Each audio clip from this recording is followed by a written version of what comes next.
Well, I'm with Pastoral Ministries Director Richard Underwood. You've recently done, Richard, a Pastoral Wellbeing survey.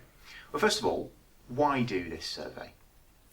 Okay, well, I think lots of us have a kind of gut instinct of how things are with pastors and their families, but there was a need, I think, for something slightly more empirical. And the reasoning for that, I think, are perhaps twofold.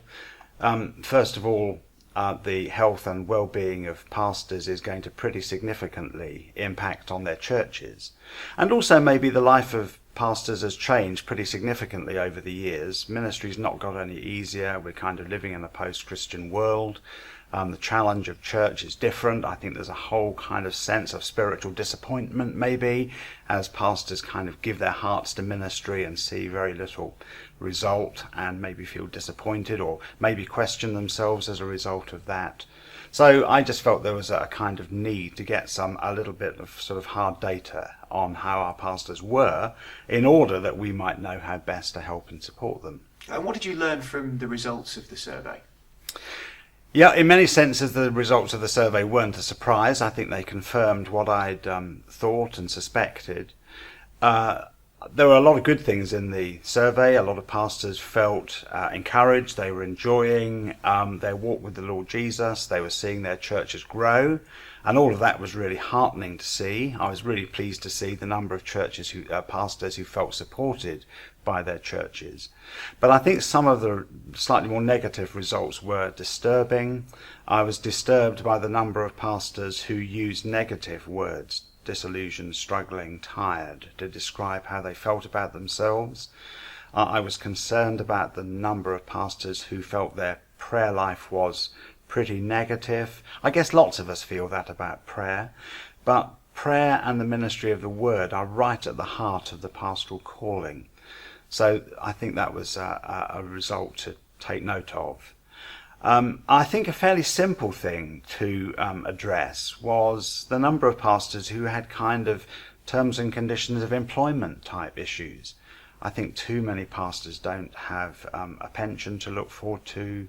Too many pastors seem to lack any kind of coherent set of written terms and conditions of appointment. There's a bundle of things there, I think, that we can deal with relatively easily. So was there anything there that really stopped you short, that made you go, oh my goodness, I had no idea that guys were feeling like that? Yeah, I think perhaps the one thing that had that effect on me was the number of pastors who said they couldn't fill in the survey because they found it too painful. I mean, that was a result in itself. But if pastors are feeling that, then I think that's quite concerning. I think overall, the issue that I need to address is the kind of legitimizing of self-care.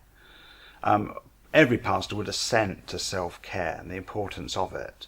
And yet I think we probably think that's a luxury. We can't really, we'll get round to that if we've done everything else. Whereas maybe we should see that as the first thing we do. If we can't care for ourselves, we won't be able to care for others.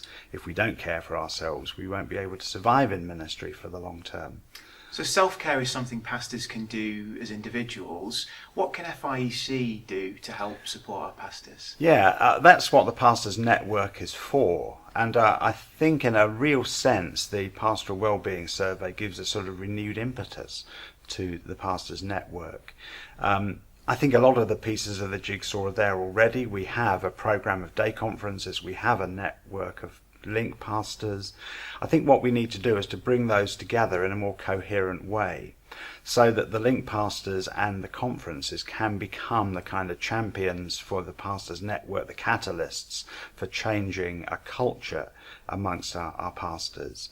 So I hope the program for conferences next year will look different. There'll be more of them. They'll perhaps be more locally owned and locally driven, and perhaps become the catalyst, as I say, for sort of spinning off a number of things that help to make sure that pastors and, just as importantly, their wives are well connected and well supported.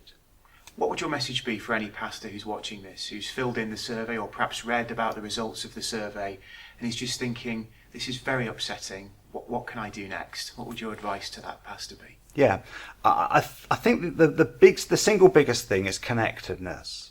Pastoral isolation is the environment in which all kinds of bad things will foster and grow. So I think if we can encourage every pastor to look for a friend and look to be a friend, and to do that very intentionally, and to do it prayerfully, not to give up until God has brought them together with someone who can support them and someone who they feel that they can support going forward. And just finally, what do you think this survey will do for you as the Pastors Network and you as Pastoral Ministries Director? Yeah, I think it helps to set the agenda for the next 5 years, really. Let's start with getting prayer right at the top of the agenda.